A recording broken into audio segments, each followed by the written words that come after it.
our dogs can't show their natural behaviors.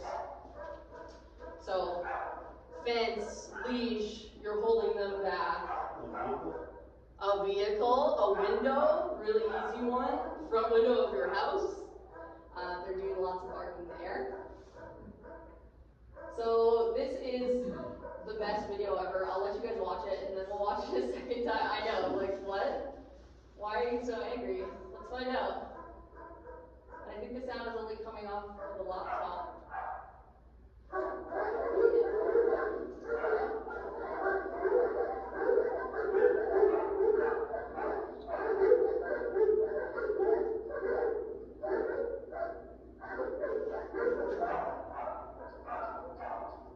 Oh, wow. What the heck?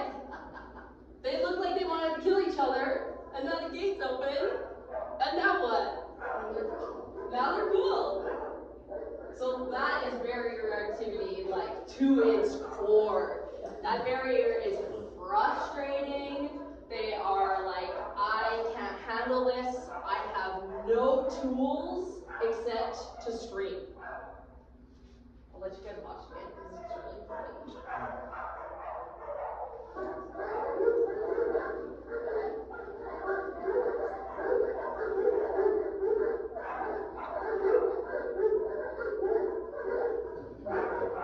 I'm shocked that they're not actually trying to hurt each other through the gate. Yeah, that's a totally fair thing to say. But we know with barrier activity, it's so frustrating that some of our dogs would then go and start something, right? Yeah. So that's something to be careful of. I would never recommend opening the gate if that is occurring. I would also never recommend you touch your dog if that's happening, because we know how frustrating that is. Next.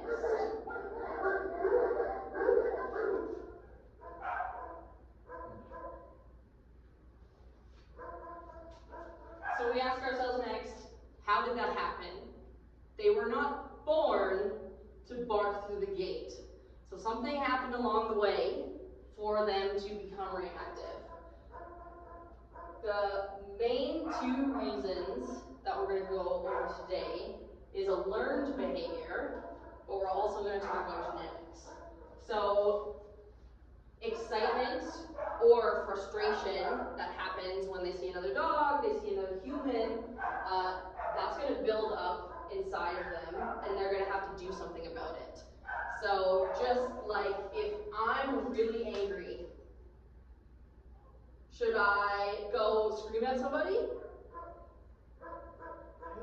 Kelsey says no. Yeah, I mean, but people do, right? But that's not an appropriate tool. So the better thing to do would be to like exercise or take a nap, rest my eyes. But dogs don't have that tool yet. They just have the tool to bark. So I like to use the rubber band theory. If they see another dog, they're stretched. If they see another dog, they're stretched again, they're stretched again, they're stretched again. Now they have all of this tension, and that is going to have to let go onto something. We just have to give them the right tool. But right now, through the fence, they're like bark, bark, bark, bark, bark. And we know that if we go and touch a reacting dog, sometimes that rubber band will actually snap and touch back onto us. Has anybody ever heard of a dog that they are getting into a fight with another dog and then they bite their owner? Yeah. Or potentially they are getting into like an argument on leash with a dog across the way, and then their best friend comes up and all of a sudden they bite their best friend dog, right? And it's because all of this tension, it has to go somewhere, and you just hope that that rubber band doesn't let go and snap right onto you. So that's the excitement. With fear, we know that our dogs, they are feeling a lot. Is anybody's dog fear reactive? Yeah? How are your guys' dog? I think he's more excited. Yeah. Excitement? Yep. So they are like two different things, right? So the excitement factor, your dog dog's like, I want to go there. I want to play with that dog so bad. I want to meet that human so bad. And that's how the frustration builds. Does that sound familiar? Yeah. I think he's protective too, because it kind of got too dominant. You know, we have 3 dogs and we Yeah. have 4, but he's kind of, he's the smallest dog, but he's, you know, top of the. Oh, I see. We'll save that one for later. Keep that in your brain, okay? Yeah. So with our fearful dogs in the other parts of the room, I get lots of clients and they're like, I don't understand. You're telling me that this dog is scared of this trigger, and the first thing they want to go is like, go there. Yeah. Why are you going there if you're terrified? So if I see a tiger out in the middle of the road, I'm gone. I'm not going to see that tiger. However, our dogs are different, and I always use bears as an example. When bears are trying to like fend off things that are in their territory that they are scared of, they will bluff charge them. So they're charging right over to be like, I want you to go as far away as possible. But it seems the opposite, but it makes sense, right? When you say it like, they want you to go away, they just want to scare you first. Now with respect to genetics, I was just going to, so then how do you determine whether it's excitement or fear? Because when I was told her reactivity was out of fear, I was like, but when you put it in the bear perspective, like that makes so much sense. yeah, for sure. But I, you know, like, was she excited? And like, because it's almost like, you know, she's so excited at times where like she's lunging and barking, and it's like she wants to see that person. Yeah. So how do you determine the difference? This is a very good question. So it depends on the individual dog, and it depends on their history, and you want to look at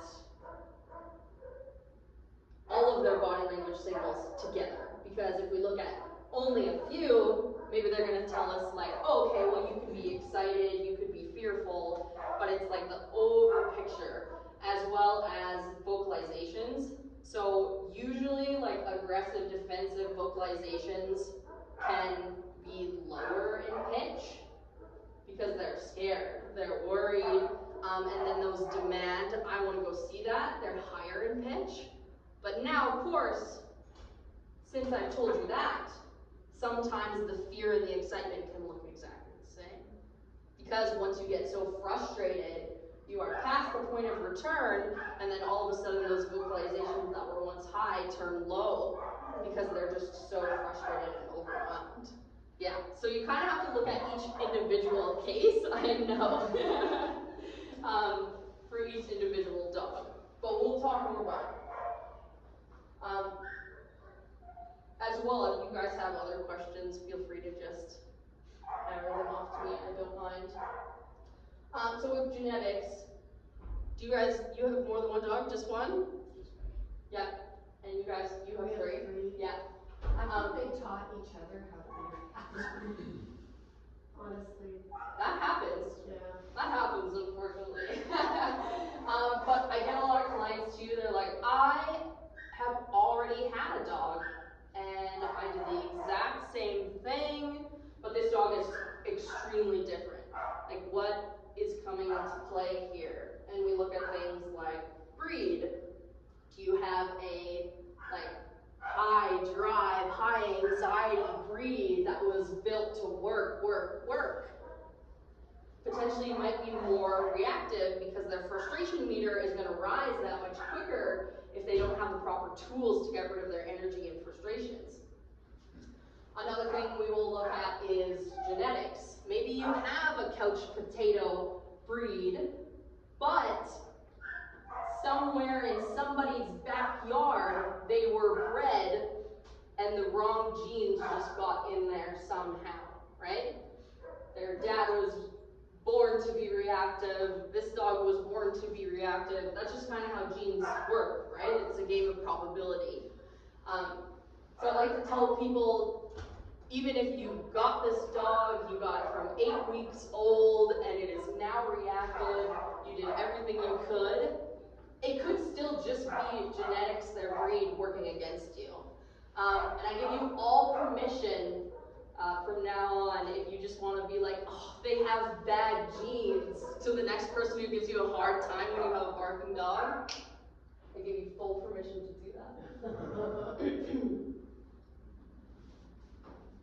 So, are you guys familiar with operant conditioning? Familiar? Not in that term, Not the but word. No worries. not the word. No worries. So this is like your bread and butter. The more complicated we get with dog training, the harder it is. So we gotta keep it really, really easy. So when behaviors happen, they are sandwiched by an antecedent, which is proceeding in time or order, previous or pre-existing, a thing or event that existed before. So examples of antecedents for our reactive dogs are like scary man, child, a skateboarder, another dog, that other dog, but they're barking and being crazy also. So those are antecedents. So the behavior of our animal is going to change depending on what the antecedent is. So our greatest hope is that the behavior is that they're nice and polite beside us. However, that doesn't always work out. But the way an animal acts in response to a particular situation or stimulus, right now our behavior is bark, lunge, growl, all those things that we already listed. And the result of that behavior is dependent on whether they're fearful or excitable, right? So we know that the bluff charge is being used to attempt to get that threat to go away, and we know with the excitement that it's a tool, and it's a self-soothing tool, and we know that reactivity is actually like self-reinforcing. So you're like, how did I get myself here? And it's because if it occurs, it's more likely to happen again. So an example of other antecedents that work that way. So if I am presented with a treat, I sit, the treat becomes mine. So is that dog gonna sit again? Yeah. Yeah, if they like that treat, they're gonna sit again. If I go to my brother's house and we get into a fight, am I gonna wanna go to my brother's house again?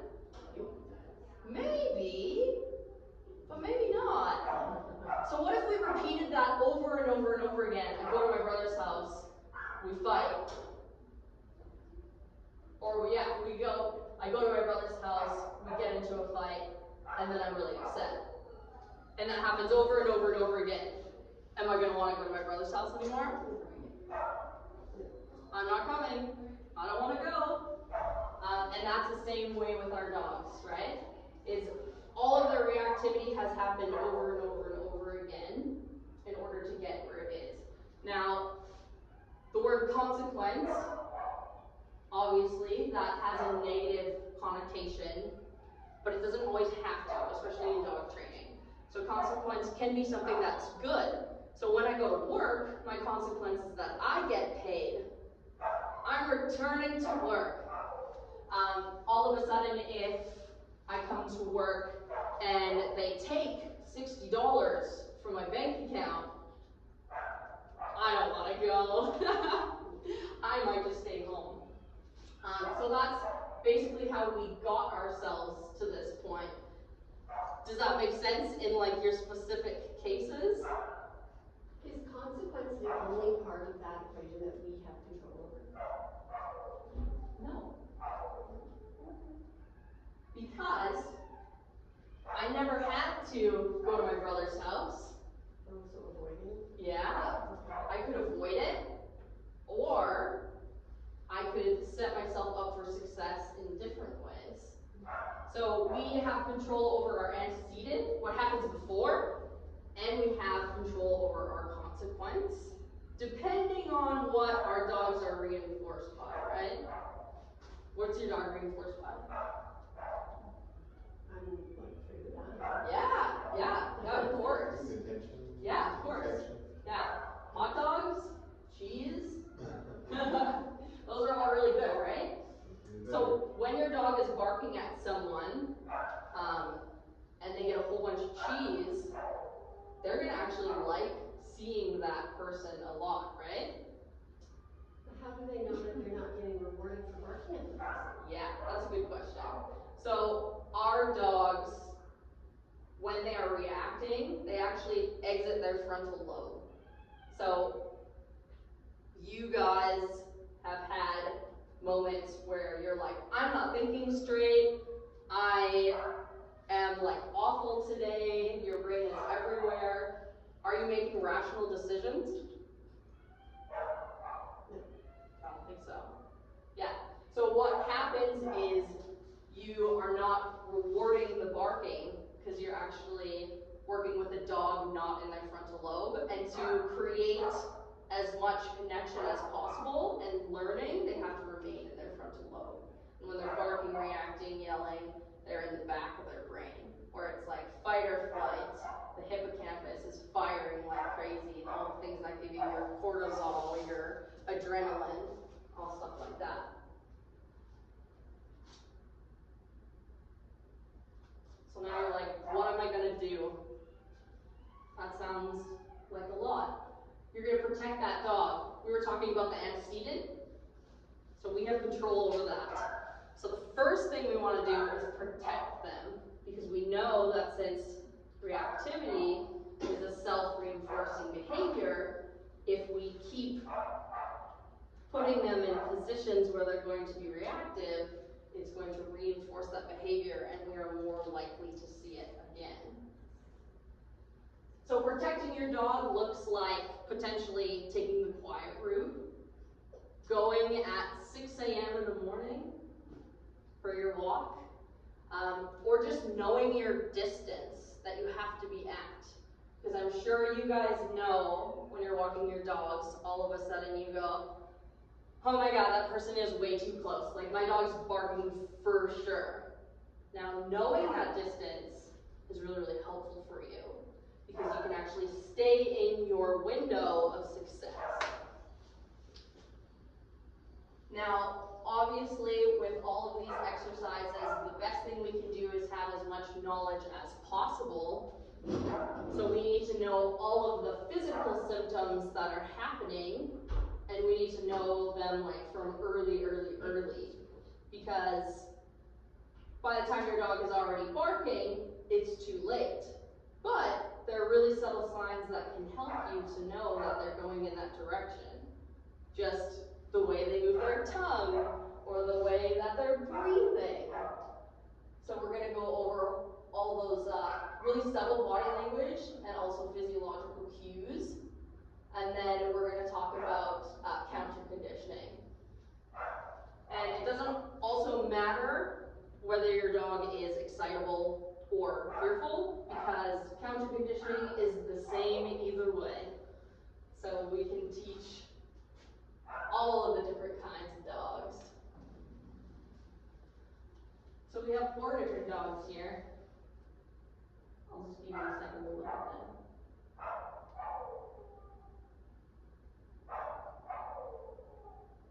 Like, there's some pretty obvious signs there, right? So when we look at our relaxed dog, that dog is on the couch, hanging out. We know that there's no tension in the face. We have nice almond-shaped eyes. Their mouth is closed. We all agree that's a relaxed dog. And then we have our fearful dog. I'm scared. Ears are back. Yeah, ears are back. What else? Tail's down. Tail's down. And he's usually down so far it's tucked all the way in and pointing forwards. Yeah. Oh yeah. The paw. So this right here is such a telltale sign for you guys of being fear. So dogs will lift their paw to show that they are insecure about something.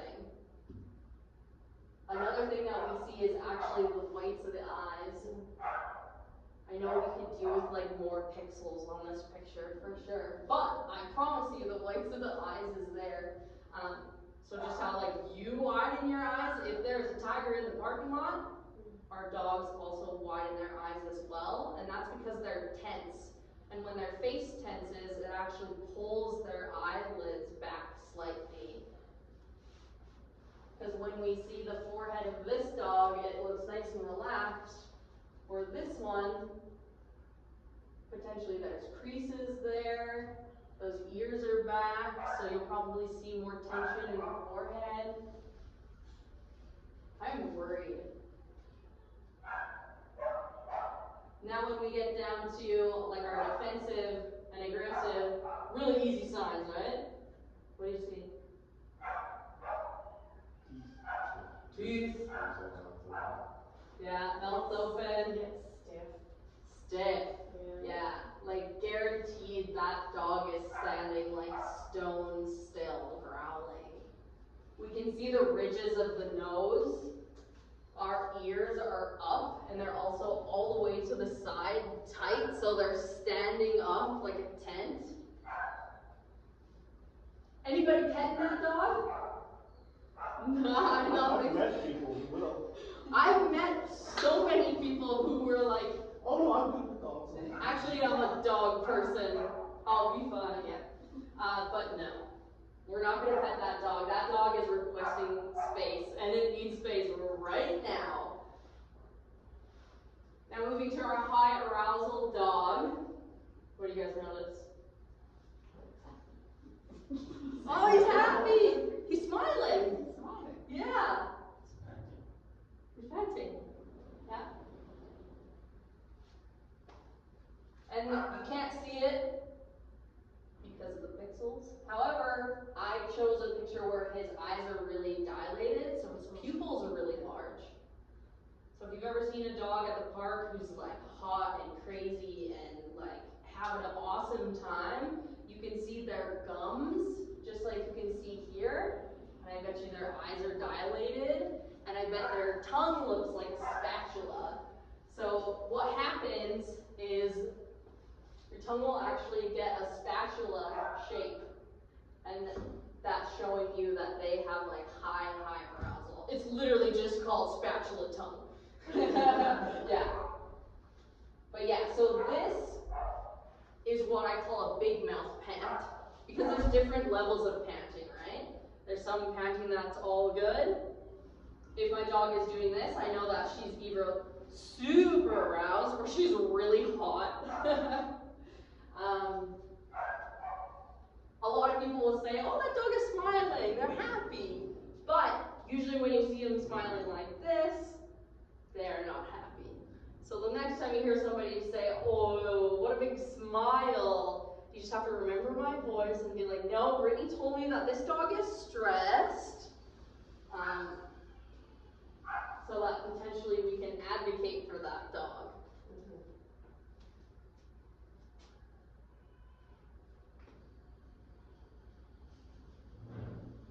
The love of my life. Another thing that happens is we get hackles up on the back. Everybody sort of, that dog has their hackles up. This is Ari standing on my deck. I've been blessed with being a renter, and I have no fence and a reactive dog. So, there's a man standing in his own backyard. Why would he do that?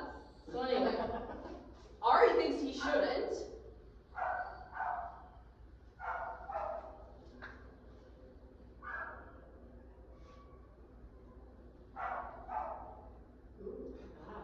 Wow. Isn't that cool? That is very cool. And she's telling us, I see a man in the back. Mom, I see a man in the back. And all of those muscles are tensing, right, in order for that hair to stand up. It's called piloerection. I usually just go with pilo. That works for me. I'll let you guys watch again.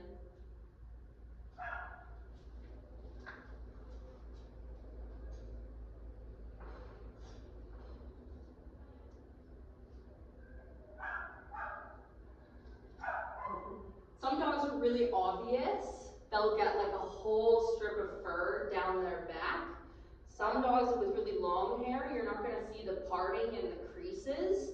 You're just going to see them all of a sudden become just a little bit puffy, like around their shoulders, potentially like by the base of their tail.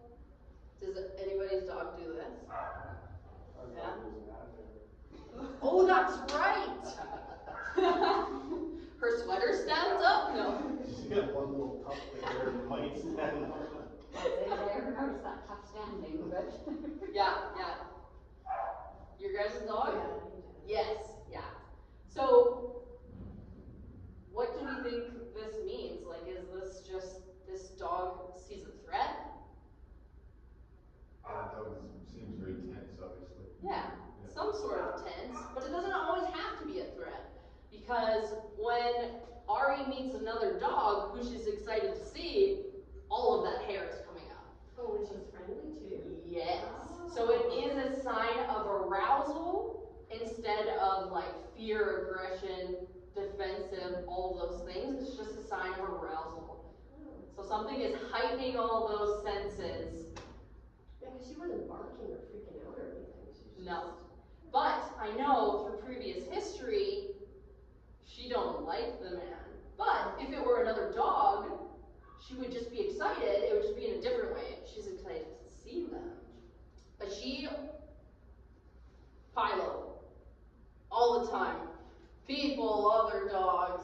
Not really when she's at home alone, but anything new happens, she's very, very, very easy to read in that way.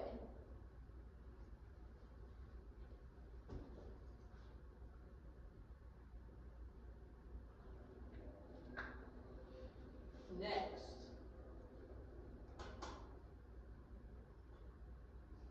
So then we have physiology cues, heart rate and breathing rate. So the next time your dog is reacting, you have to get out your stethoscope and count heartbeats to find out if they're having an increased heart rate. You know I'm joking, that's ridiculous. But there are other ways. Of course, that heartbeat would tell us, because when I come into contact with a threat, or even if I'm excited, my friend who I haven't seen in a really long time is all of a sudden standing in front of me and it's a total surprise. My heart rate is going up. But your breathing rate is a lot easier to measure because we can actually see our dogs breathing. And that is like a very obvious sign that I use all the time in the reactive dogs. So Ari again, not a man this time. There's a child playing in the field across from us. She does not like that. But I know a lot of her boundaries, so I know she's safe to film. She doesn't need a rescue.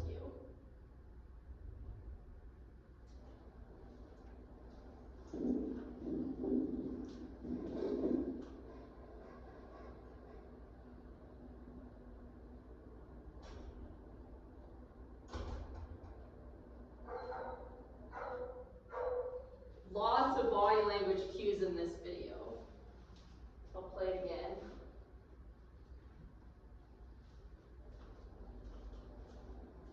I'm standing tall, I'm directly looking. You can see my lips pucker, my tail is coming up over my back.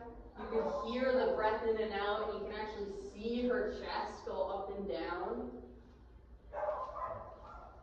So lots of signs, right? Let's see if I missed any.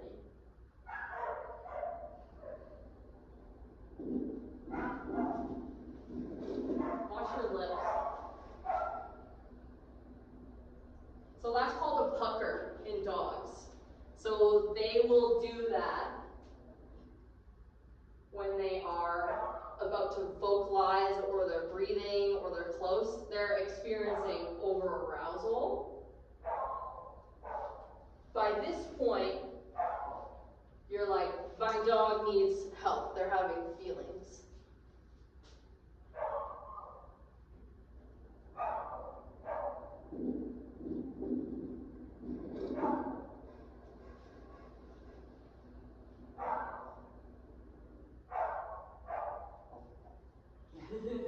Well, because Luna, like, she basically has her, like, her mouth is closed. Yeah.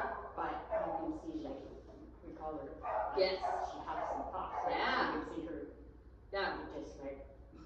Totally, and that's her sign, right? Oh yeah. And sometimes it will differ depending on like the individual dog, like what you're gonna see and what intensity you're going to see it at. Because I've worked with dogs before where they're 0 to 100 real fast. There's no time to think about breathing. All of a sudden, it's just like tall, scream. You've gotten her to the point where she huffs and puffs. Good. Instead of. That's good. In the situation. So. Now, with our triggers, we know that they can be anything that our dogs are excited by and scared of. And of course, triggers as well doesn't have to have a negative connotation, because my dog is also triggered by the fridge opening. She goes right on and she scoots her little butt over and she goes to bed because she knows when the fridge opens that she's acting really politely, she might get a piece of cheese. So she was triggered by the fridge opening. So 2 different dogs. We have Corgi and Bully Breed. So this one would most likely be your guys' dog. We're looking at strangers. This dog is viewing them as new friends. That dog is like, no thanks, can't do that. That one's mine. This dog is like, I need to pull there. That's an exciting place. Maybe the other dog thinks it's scary. Something I need to go see, a threatening object. Once my dog saw a coat on a tree stump, rather, and she full pile of erection. She's like hunched over, like terrified. She will not move towards this coat on a tree stump. So it can really be anything. The service that you can do for your dog is knowing what their triggers are. What are their triggers? Other dogs. Just other dogs? That's the primary one. Yeah. Other dogs, but only when we're walking in our neighborhood. Yeah. I've taken him to dog shows, I've taken him to like other dog competitions. Yeah. And we'll be walking around and he'll be totally ignoring all the other dogs. Yeah. It's Yeah. our neighborhood when he's walking with his 2 other pals. Yeah. So you guys have already blocked that. We're gonna get a friend. I like this friend though. You've already done yourself a service by pinpointing what is it specifically that is my dog's trigger and in what context. How about you guys? Bikes, motorcycles. Yeah. Oh, Motorcycles, not my friend. Oh, Anything that goes by the front of the house. Yeah. Cars. Yep. Bicycles, things with wheels. Totally. She's really random and all that. So she's probably quite an angel here. She's an angel here. But then like, if we were to give her a treat, she's fine. Yeah. If we were to give another dog a treat in her vicinity, Yeah. she loses her mind. But you guys give treats to the dogs here. Yeah. And she doesn't Right. respond. And that's because context is everything. Yeah.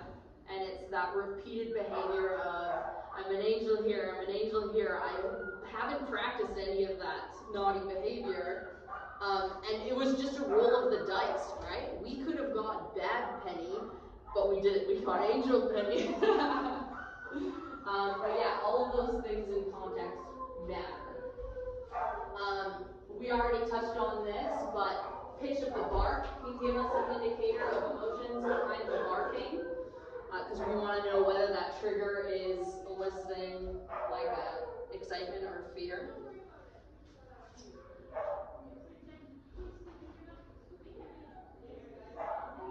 How you guys doing? You want to take a break? Anybody have to go to the bathroom? Do you want to go to the bathroom, Kelsey? Okay, we'll take a 15-minute break because we still have like a whole bunch here to go, and I'll show you where it is.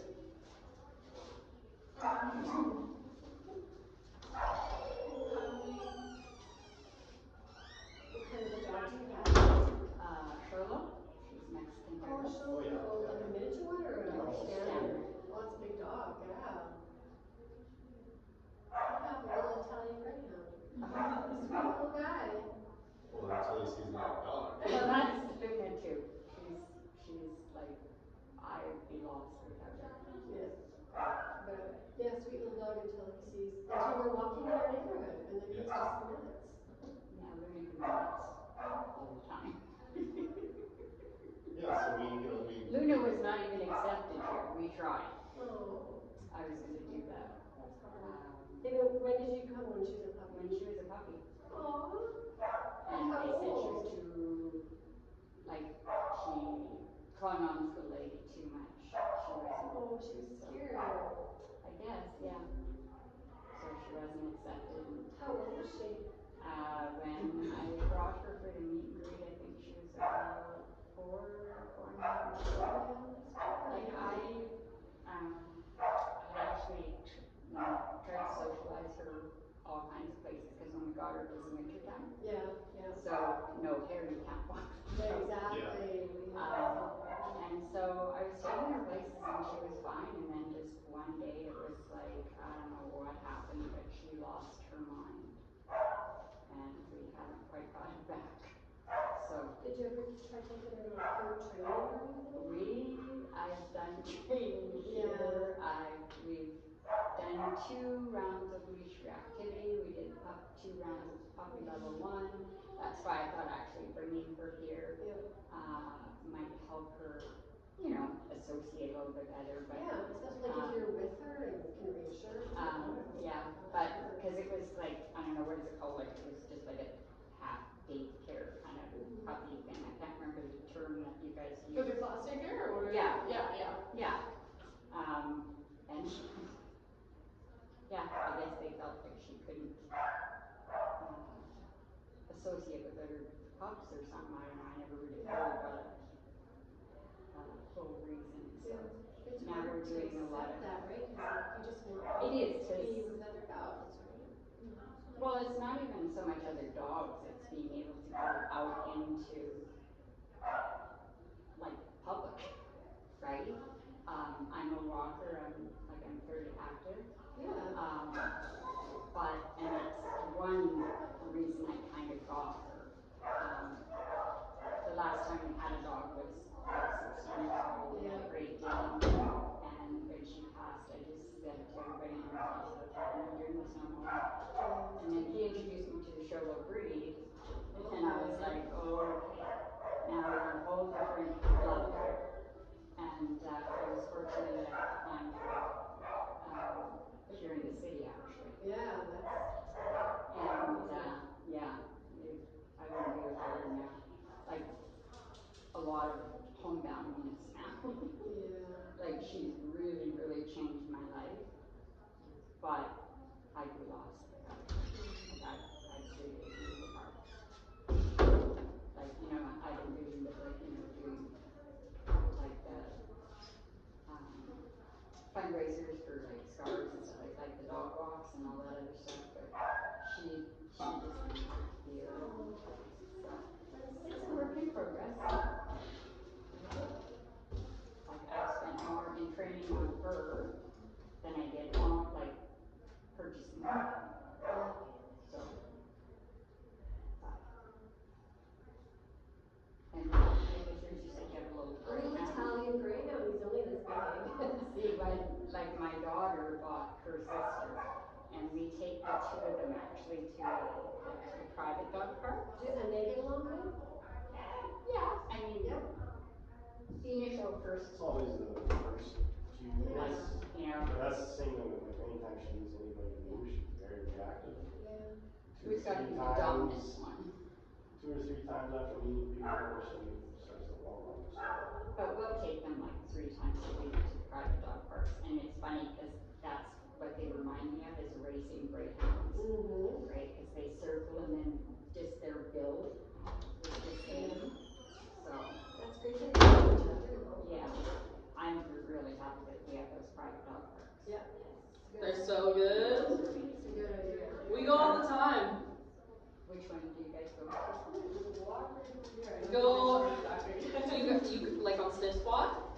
No.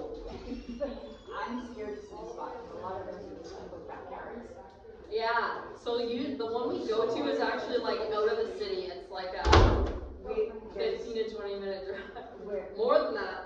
Well, yeah, no. So we're way north side, and we'll actually travel out to Spruce Grove. Yeah. Because there's Laneway, and then there's Awesome Possum Yeah. out there. Awesome Possum. Yeah. Like Laneway is more tree. Yeah. And it's really nice. Yeah. And then there's like, because we're on the north side, we just found one that is, there's one out close to New Sarepta, and then there's one close to South Crooking Lake. Yeah. One's called Doglandia, and the other one is CD6 Farms. Right. So, and CD6 Farms is beautiful. Like, it's 5 acres. How much does it cost? For, like 2 separate households, $30 for an hour. But it's, you've got like an open field, and then you have some treed area. Yeah. It's stunning. It's now become my favorite. Oh yeah, for sure. Sorry. No worries. You go through that. Sorry. No, you're good. We're trafficking them in here. I'm gonna make them listen to me talk for 2 hours. Are you guys getting tired of hearing my voice yet? No. I was gonna ask how old Ari is. How old is Ari is 5. Yeah. So Ari, she was from the Humane Society, and she was there during COVID. So we were like not sending any dogs out, not taking any dogs in. So we had like a big group of dogs there. And I knew that I was about to adopt this dog because she was the only dog that I shed a tear about. I'm like, what if I never see this dog again? And I went, shit. How old was she when she was in the Humane Society? They said she was 1, but I kind of feel that she was a little bit younger than that because by the time they hit 1, it's really hard to tell. She was already reactive though when she Yes. was in the Humane Society? Yeah. So our dogs, they go through like fear periods. Yes. Like through their life, which we learn if we've been to public class. And in those times, their brain is just a moving and creating new associations, new memories, new connections. So sometimes one bad thing happens, and that's it. You want to tell them, B? What happened to your dog? Well, it was just the dog park. He got pinned down by another dog, and then after that, it just got worse. Oh no. Did he ever recover? He's getting there. He's getting He's there. on some anxiety medication now. Yeah. And he's thriving. Yeah. what type of dog? He's a blue tick coonhound border collie. Yeah. But that can sometimes happen, right? Well, Luna's on meds too. Yeah. Well, Like, we took Junior to the dog park like basically every day, which is not good as well. But before that, like dog social like crazy, like no problems whatsoever, and then that was kind of like the turning point of it all. see, So we can't figure out what happened. Like with sometimes, Luna, yeah. right? Like, And sometimes you can't. like, Sometimes it's like Canadian Tire one day, and she just like, it's slow over time, or potentially there was an incident that happened, but you didn't perceive it. You didn't perceive that to be scary or something that's gonna like up arousal, but they perceived it to be that way, and that's what matters. Are there some dogs that don't have the opposite problem? They don't perceive, like they're so, like, we have a dog that, my son's dog is overly friendly. Yeah. Like she doesn't get it. Like if dogs are growling at her, she doesn't get it. Yeah. She needs to back off. Yeah. So, I mean, it's probably better for them to be that way than it is to be reactive because they're at a state of calm. She doesn't look calm when she's being all crazy and wanting to play though.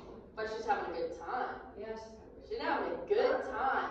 Whereas our dogs who are feeling reactivity, we know they're stressed. they're undergoing stress, and we know that stress can both be positive and negative. So, how do we get stressed? So with our triggers with our dogs, we know that they can stack on top of each other, and if we don't get rid of them, they're going to bring us past a threshold line of no return. So, human example for you, if I wake up late tomorrow morning, I spill my coffee all over my rug, Ari has diarrhea all over the backyard and I have to clean it up. I get a text from my mom saying that I didn't do something that she asked me to do. Am I more likely going to come into work and get into something with my coworkers? 1,000%. I'm trigger stacked. Something is going to happen. I was having a conversation with my brother the other day, and I had to actually come back and apologize. And I was like, you know what, I said something to you, and I'm really sorry because I was having a bad day, and you didn't deserve that. I'm really sorry about that. So you hope that people can forgive you, because have you ever been trigger stacked? We all have, right? We all have. So with this dog specifically in this picture, Green, he's hanging out with his pal. All of a sudden he sees scary equipment, and then he hears thunder. And then all of a sudden somebody tries to pet him. So if those triggers are really, really intense, like things that are really scary to him, when that person goes to pet him, potentially he's like, that was the last straw. I cannot do it anymore. We also like to describe it as the bucket theory. So your bucket can only hold a certain amount of water, and if every trigger is pouring water into your bucket, at some point you've got too many, that bucket is spilling over. So we have to find ways to either not trigger stack or how to empty our bucket.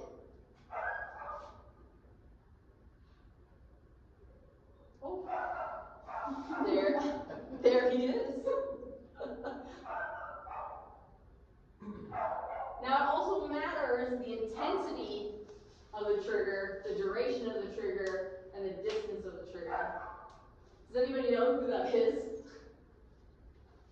Oh. I know he's kind of hard to see.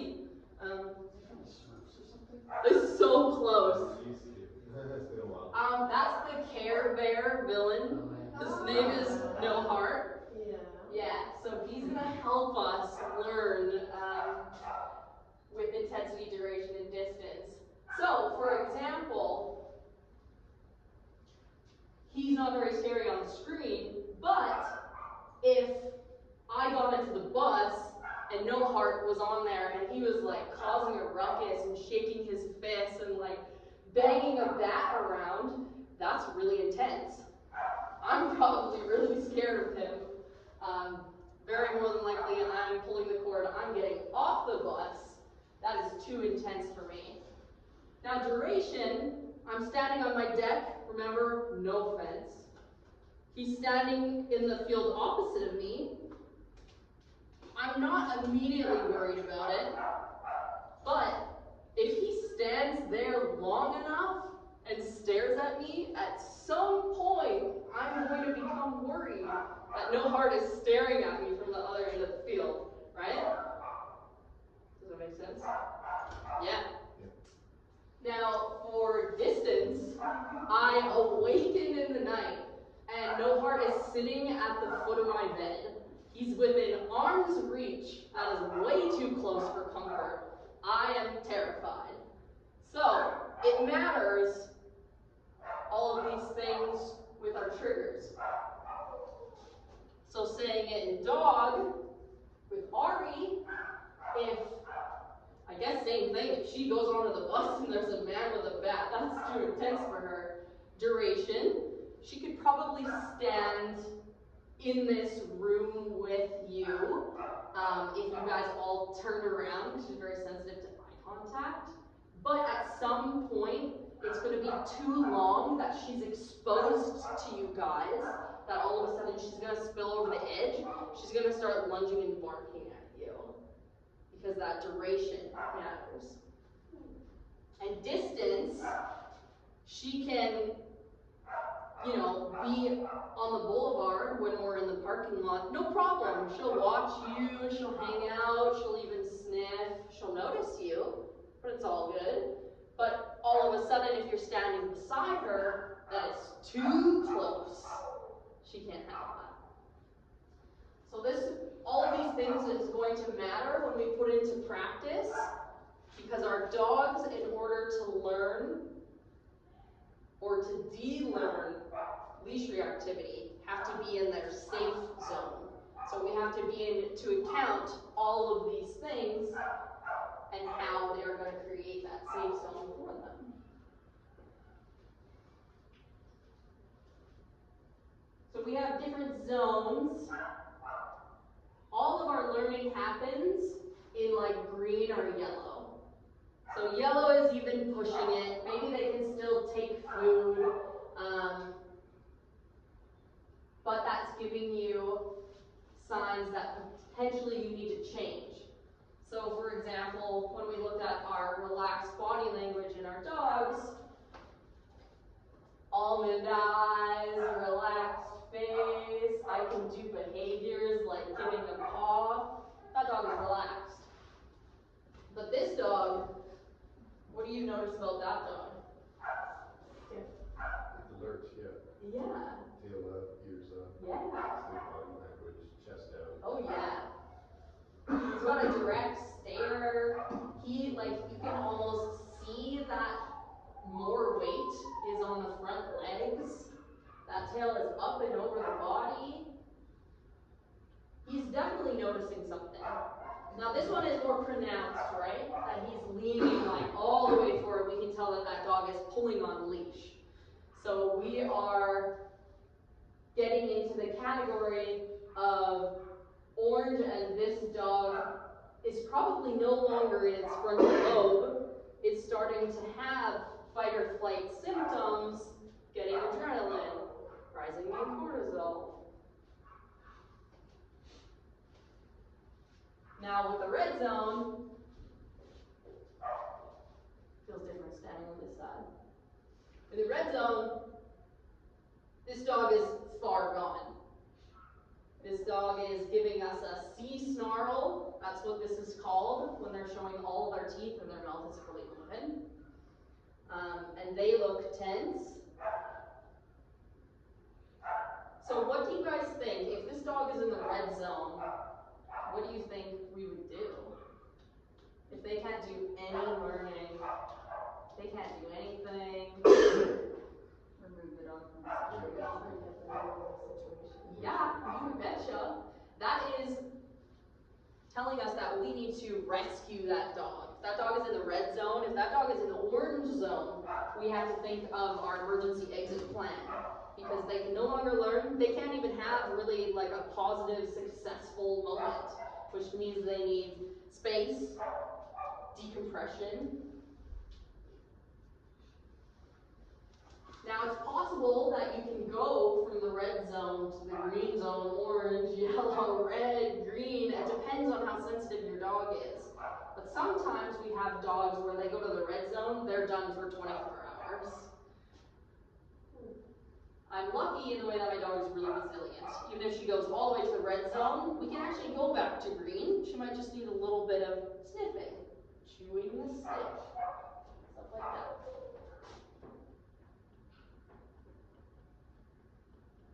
So this is an example of a dog who is going into the red zone. And our handler is doing a really awesome job. They're trying to save the dog. Show that to you now. Oh.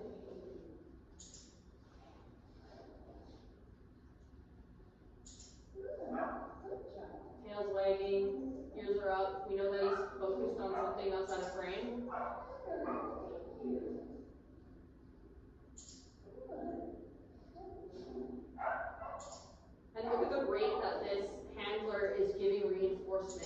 That's quite a lot, right? Over and over and over again. And she's like, I gotta go. This isn't the one where he went over the threshold.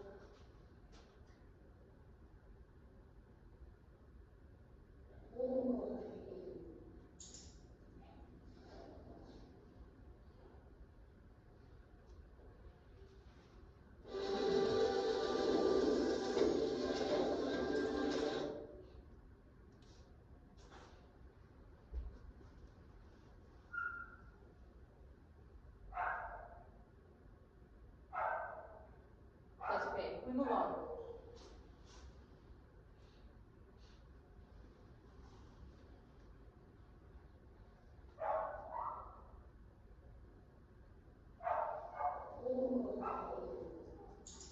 But yeah, so we know that this handler senses that this dog is having high or heightened arousal because she's feeding a lot. She's trying to distract this dog, which is a management technique, because if the choices are you are going to bark at this trigger or you're going to eat a snack, you're going to choose to eat a snack because that's a lot more positive. Yeah. You know where you're going? I think so. If you're lost, come back.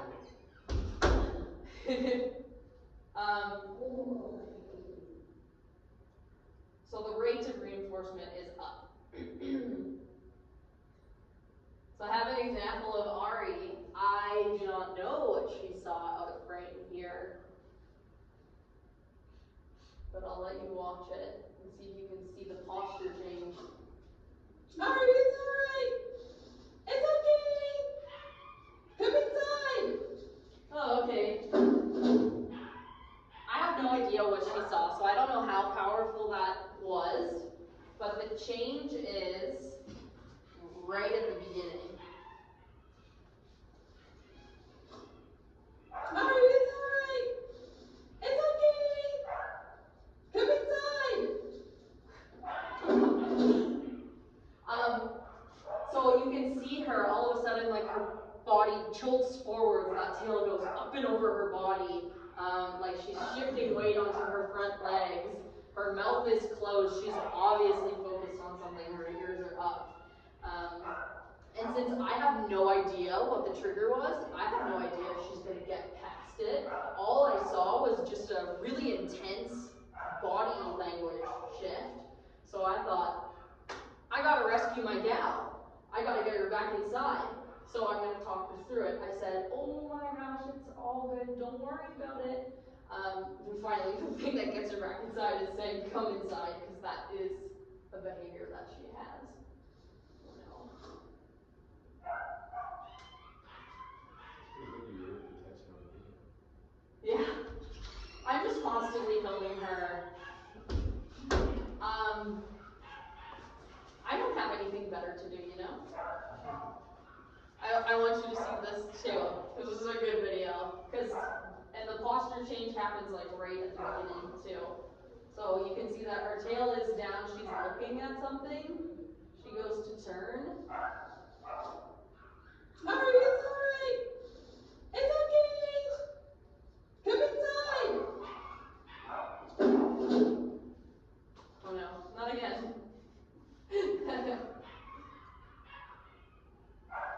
So you see that tail, all of a sudden she's like shift forwards, tail up over her back. So there I decided to rescue her because I thought she needs decompression and she needs decompression right now. So things that help our dog decompress is things like digging, chewing, sniffing, shaking off. Are you guys familiar with the shake off that dogs do? They'll sometimes do it when they're wet, but it's contextual. So they will do it to release that adrenaline from their body. So it actually works for human as well.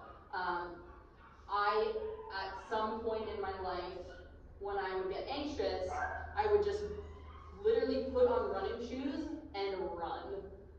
And it did help. However, that's not the best tool in the world. You can't just run away from the anxiety. But physically, it did actually help in the moment. And it's the same thing with dogs. So motion will help them. Another thing that we discourage our dogs to do is like digging, chewing, but that is also ways that they can decompress.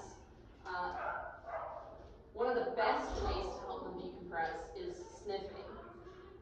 So if your dog ever experiences a big trigger, you've helped them escape, and they start sniffing, let them sniff, let them sniff, let them sniff, let them sniff.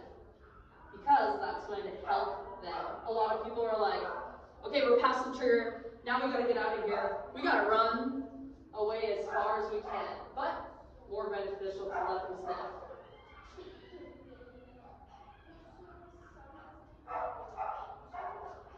So we're back to the question of asking ourselves, what would I, the behavior,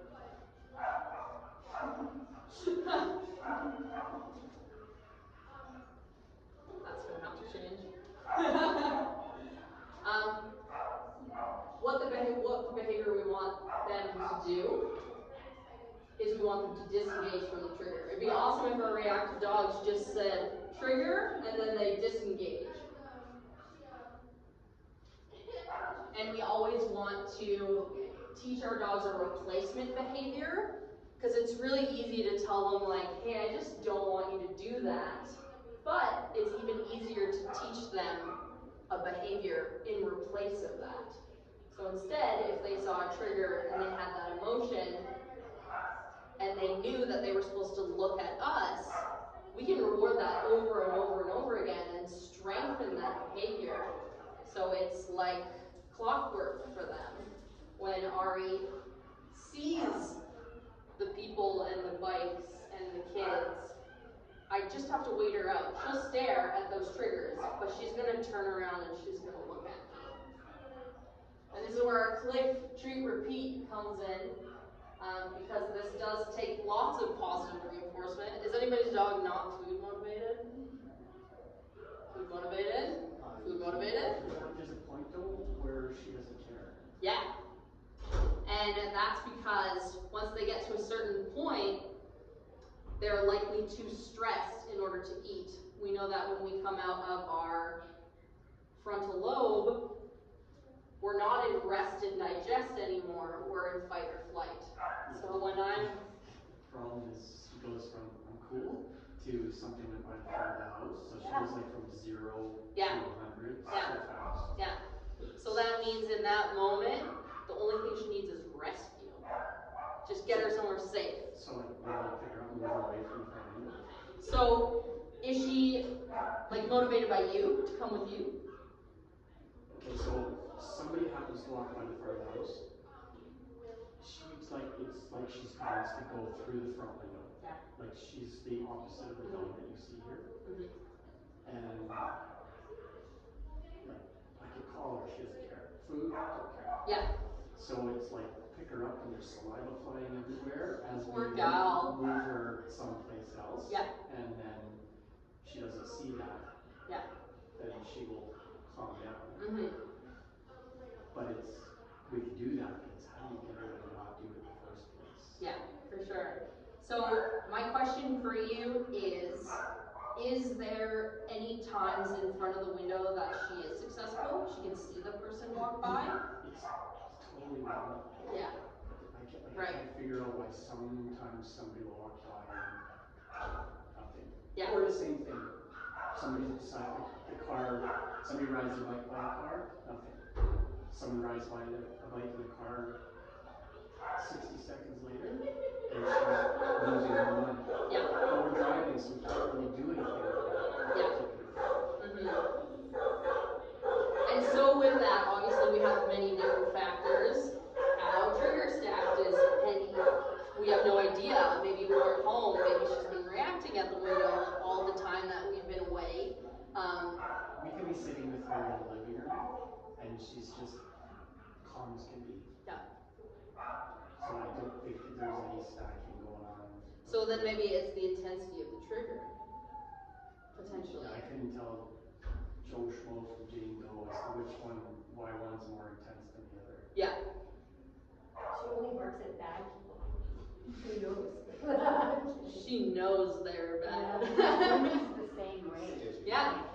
now I of course closed the den door. Yeah. And I mean, she got to, doesn't get the window. yeah, she doesn't get the window, but there was a point where like in the beginning it was like the distraction technique, right? Like I was actually standing in the doorway. Yeah. And if I could see she would, and then I would, you know, like call her and she'd come.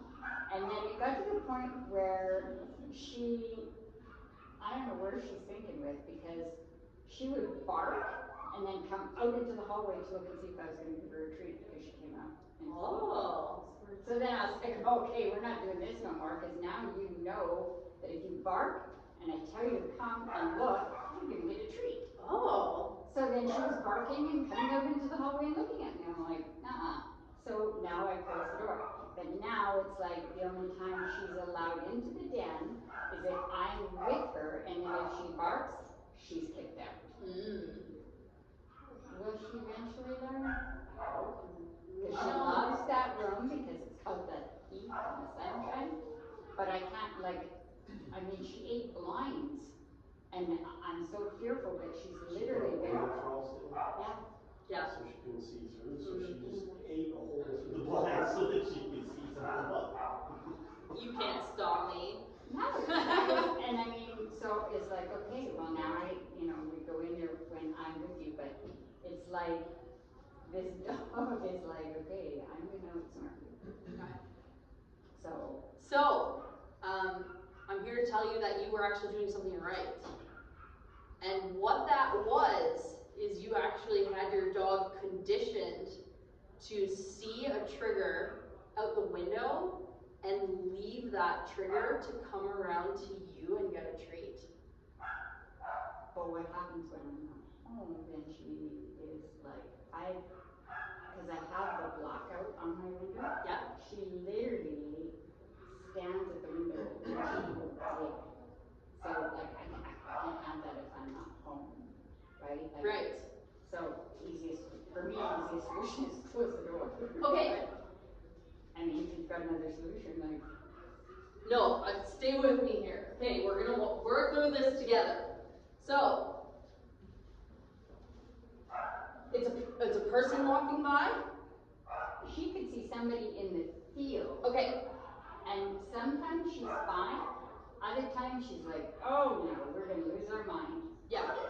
So we're gonna break this down really easy into our 3 different steps, because the same operant conditioning that got us here is the same thing that's going to get us out, except we're just doing the opposite. We have to add positive things to give them those positive feelings. So, our antecedent is Luna sees a man from far away. The behavior is that she goes crazy, and the consequence is she gets a treat. Not anymore. She is now after we go home. You promise? I don't know. Okay, stay with me then. Can't make promises that I can't. Stay with me. So, if the consequence keeps predicting, or the antecedent keeps predicting reward, that will slowly shift her feelings towards that. So her actually coming back from, disengaging from that trigger, that's good. That's awesome. She can keep doing that. Do you know what kind of game that is become though? She would come out, grab a treat, and then go back to the window and start barking, and then come back up and look at me. I was like, okay. That's awesome. Okay. So it is until it was like, okay, I could stand here all day, right, and we're not doing this. So what we're missing then out of this scenario is the trigger is too intense. Because all of a sudden she's going straight to the red zone, she's recovering, which means she's resilient. However, it was too powerful, which we know Luna's very sensitive. She is a sensitive gal. But at times there could be a trigger out that window every time she blinked. Yeah. So, We do have control over things in this scenario of Luna parking at the window. One of them is our antecedent. Does she have to have access to the window? No, that's why she's locked out unless I'm in there. Yeah. And so she's decided now she knows how to pounces at the door. Right, because if that trigger is too intense, she needs it at a lower intensity in order to be successful. So we need to change our antecedent, which is revoking access to the window, because we can't say, hey man, walking across the street, could you give us 200 more yards? But this is my point. Like, I mean, we've done this for months, and she got it that, okay, if I stop barking, and even like, I could be standing in the doorway, and she's at the window, and if she started to react, I just say, look, and she'd turn and she'd look, so she would stop, but then she goes back and she reacts. Mm-hmm. So it's like almost like I said, she got to the point where if I react, I'm getting a treat. If I react, I'm getting a treat. And so now it was like, it was almost a game. So we're just gonna keep reacting, whether it was a person, like just a shadow. Opposed, like, I mean, I've had times where I've had somebody working in the yard, she's at the window and she hasn't reacted. Now I'm in the room, so we've, like, I worked like that with her, but it's like, it almost became a game. So now it's like, okay, now if you're gonna react, you're not getting a treat. Your consequence is you're not going to be having the window. I mean, I don't know, it's like. Yeah, so I'll switch your wording around a little bit. Because it's not the consequence which is the window, it's something else, right? The window is the antecedent. That's the thing that's happening in order for the behavior to occur. And since the antecedent is too... I said that wrong. No worries. Since the antecedent is too strong, that means that's not your training tool. Because she needs to be in her window of success, which means being in either green or yellow. But when she's at the window, she's barking, she's in either orange or red. So I think taking away access to the window is an awesome idea, because you want more control over where no heart is. Is he at the foot of your bed? Yeah. But it's just like, is she ever going to be able to sit in that room by herself and enjoy the sunshine? I don't know. Maybe. I know, and that's the part about reactive dogs, right? Is we go, I don't know how far you're going to go. I don't know how far I'm willing to train you. And that's like the frustration that comes with it, right? Well, because I think you've even seen her, like when, we did training here, like she walked in and like as soon as, she kind of backed up, she was okay. But then there's, something can trigger her and she's like, yeah, right? Totally. To reassure you, it is amazing to see after doing the exact same thing for 2 years straight that it does eventually change it. And I get it, I get how frustrating that is, but it's the tiny little things when you go from not being able to walk your dog 2 football fields away without reacting to now being able to walk across the street. Like, Junior's probably never gonna go up to another dog and be super excited and just want to play. Yeah. Like he used to be, right? And I think even now, like that just takes, it's hard. Yeah. It's just hard to kind of deal with, but I promise you, I just want to promise you that it does get better to kind of I wouldn't have spent this much money on that dog if I was going to give up. I know. Like, No, I have spent thousands. I'm like this, no word of lie. I have spent thousands on that dog. Yeah, but I think sometimes it's hard to be like, are they ever going to want to But do that? it's almost like, I can't walk her in the neighborhood. Okay, so they say take her somewhere where she's comfortable. Well, I can't take her anywhere because putting her in the car, like, it's like, holy cow. Yeah. Like, we're both going to need medication after. No, I get that. Not only you, I am too. Okay. Right? But, I mean, and then there's other days where she's great. Yeah. Right? Not to mention the people in my neighborhood, and Luna's a very unique dog. have people stalking you constantly.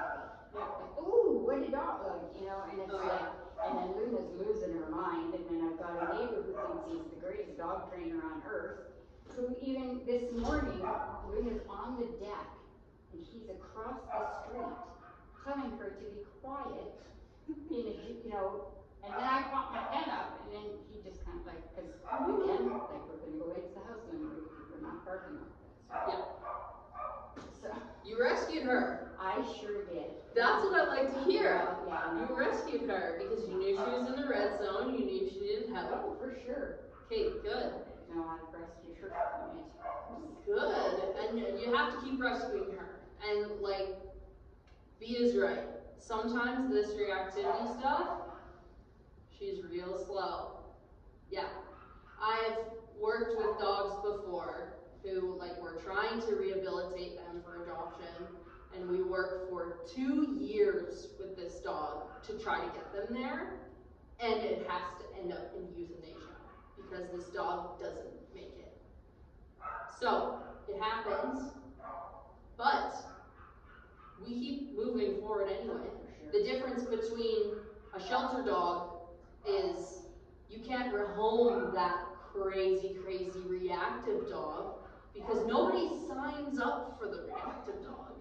But at least you're honest about it. There are rescues that are not honest about the reactivity of the dog they're trying to rehome. Right. Because we know with the reactivity, once it gets to those huge and high levels, that dog is under stress all the time. But I guess, so you've met Luna a few times. You've met Luna. She's the second love of my life. But is that like fear or is that excitement? Or is that both?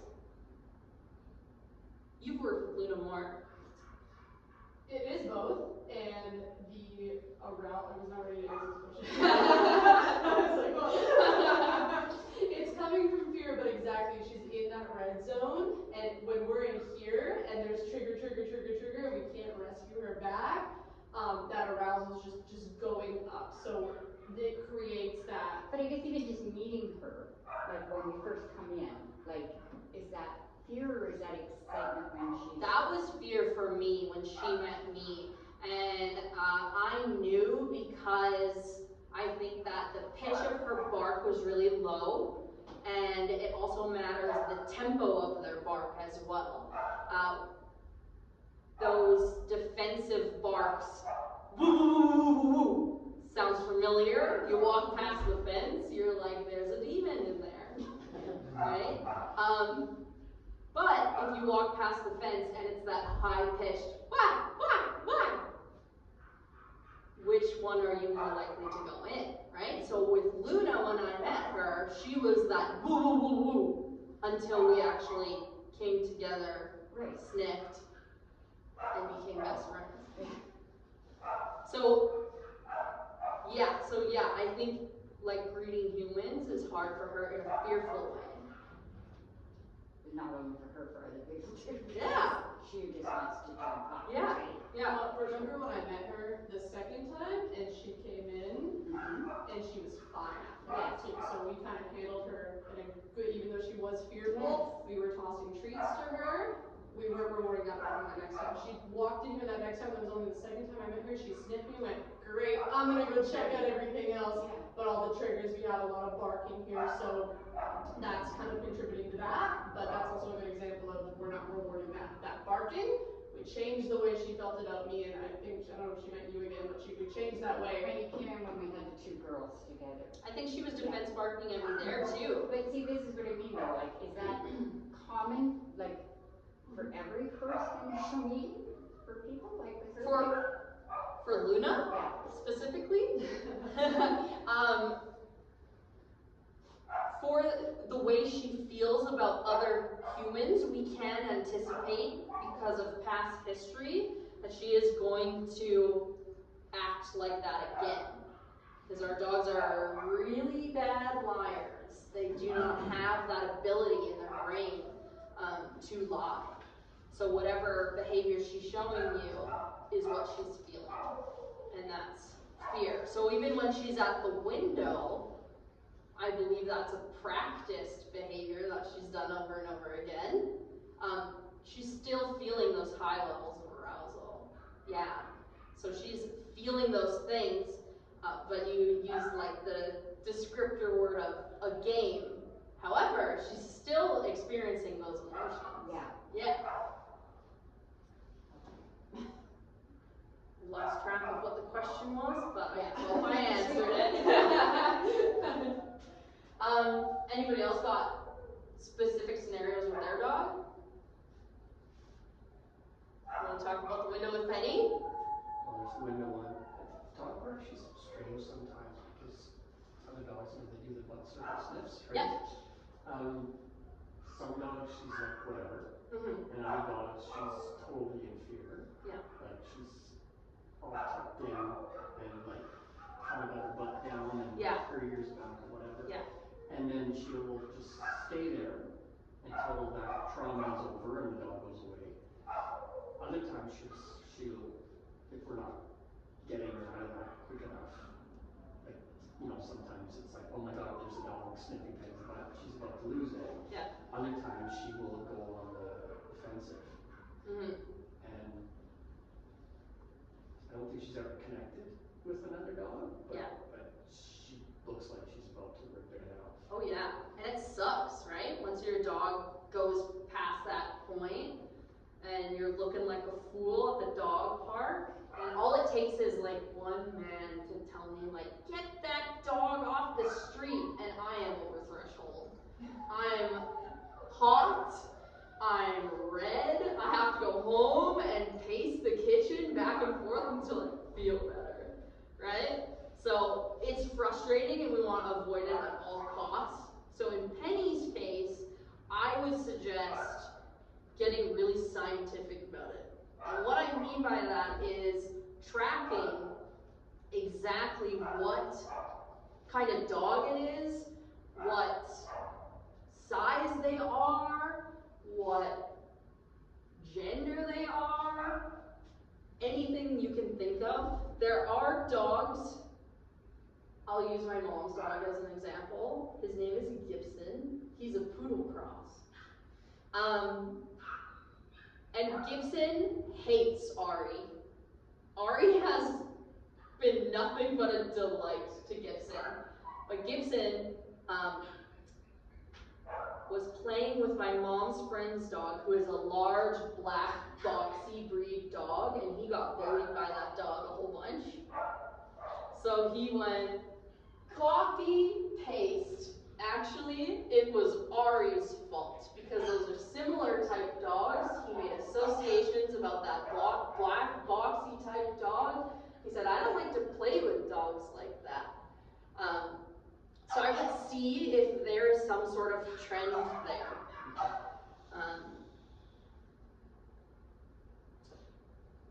And this is a good time to give you your workbook. Because there's actually tracking tables for you in here.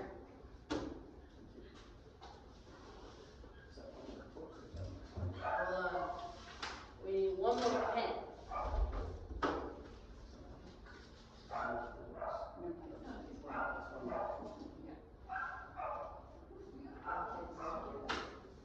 She's a cute port velociraptor. She's just a mix of things.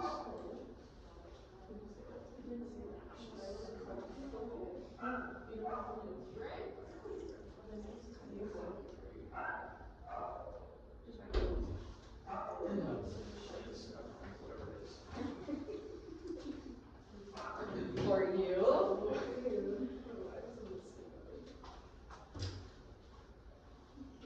You guys don't get a workbook, sorry.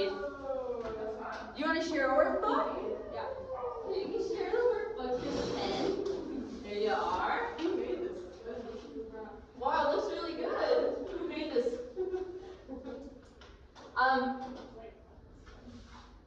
So when I mean get scientific about it, all of our progress is really, really hard to see because if we spend day in and day out with our dog, it's really hard.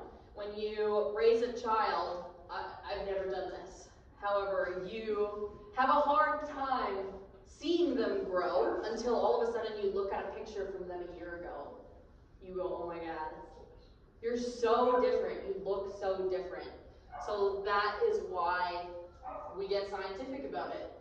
We're going to track how many triggers they can handle, how far away they can handle it from. So this is for you guys to determine kind of all the things we've talked about today, like what their triggers are, how full their bucket is,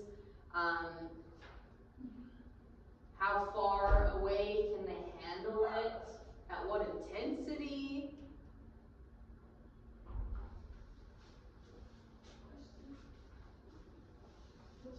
What's the reinforcement ladder? So the reinforcement ladder is what your dog is reinforced by, but there are things that your dog is more reinforced by. So for Ari specifically, she actually works best for the ball. If I need her like on her game, the top of her ladder is going to be the ball. I need her to recall, I need her to learn a new behavior. She's working for the ball. Yeah, real good. The next thing, she loves it. She's just like her mother. So the next thing on the ladder would be cheese, and then after that it's like any kind of soft treat. So if you know your own dogs, you said any food, right? Yeah. Yeah. So maybe just food in general would be like the top of your ladder, but you could get more specific and be like, what foods are the best? Because it's easier to train when your reinforcer is really strong. You want that to be top notch, especially when you're competing with all the emotions that come with reactivity. Yeah, could be.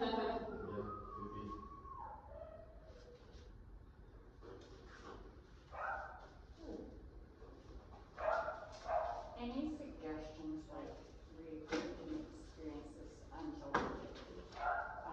We had, Luna done actually through her sister, out at the CD6 farms. And Yep. it's also a horse farm. They board horses up there. Yep. And today, there was some horses in the pasture right next to the dog, like field. And both of them, like, were losing their mind over these horses. That's familiar to me, and Ari does some two horses.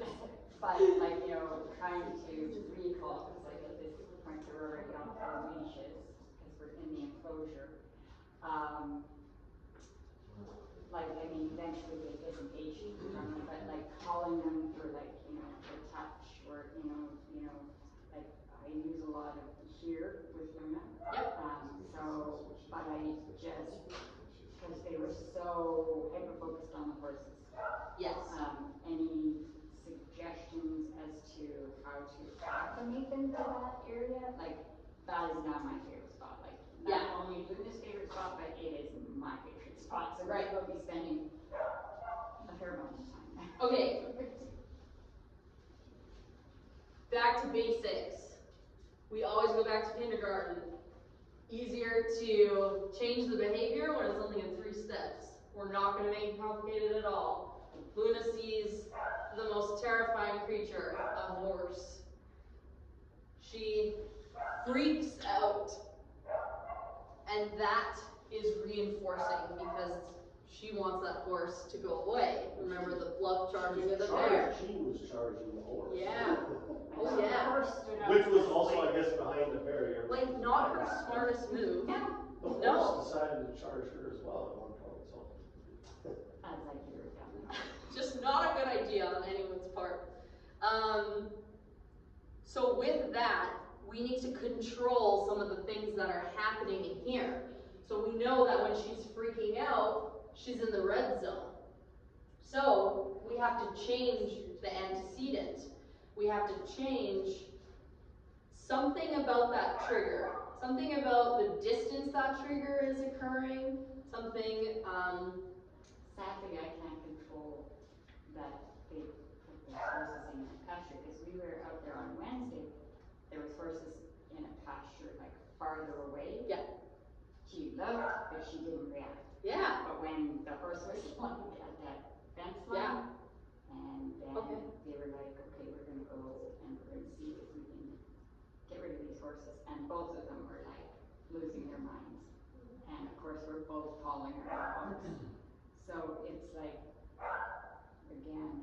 So, question for you. Are the girls off leash? At that point, yes. Yeah. So I guess that's what I was gonna ask. Do I keep her on leash and then do we approach the horses on leash? Because if they're in that pasture, I don't know if the horses will ever move away from the fence. Eventually that's not gonna happen, Yeah. of course. Yeah. Yeah. Like today, today they did. And plus, I mean, eventually the girls decided they were gonna go and tussle. So the part of the antecedent that we don't have control over is the horses being there. Yes. However, they are behind a fence, so we have control at the distance we can take from them. Not if they're off leash. So you've got it. Okay. You're right there. Okay. She should be on a leash so that you can keep her in that area of success. So what that would look like is looking at the horses from a safe distance. Now I bet you she is showing some of those subtle body language cues that we learned about. Maybe she's licking her lips. Maybe she's standing tall. She was so far, like, they would just both go crazy. Like, Yeah. So that's why I was just trying to figure out if I should keep her on lead until we acclimate to the horses that she's gonna know. So if we're in our green zone where she's all good, if she's not looking at the horses at all, she probably doesn't care. However, in order for us to add positive associations to something, they have to be able to actually acknowledge that thing. So if she wasn't even looking at the horses at all, she's like, I'm not worried about it, it's all good. We can't counter condition that. But if she is noticing the horses and then being added a reinforcer, that's creating that positive association. Okay. Yeah. So then, when the horses are in the far pasture, if she's acknowledging them, yes, good girl. Yeah, Okay. yeah, exactly. So at the beginning, all we need our dogs to do is just look at the trigger. We need them to look at it in their safe zone and they get a reward. So, but now when you talk about even distancing, like, okay, so we've had her, like, you know, at a far distance, and then we've creeped up, and then, you know, we get her to that safe zone. Yeah. And then, like, a week later, we go back to that safe zone, but that safe zone isn't a safe zone anymore. Yeah. So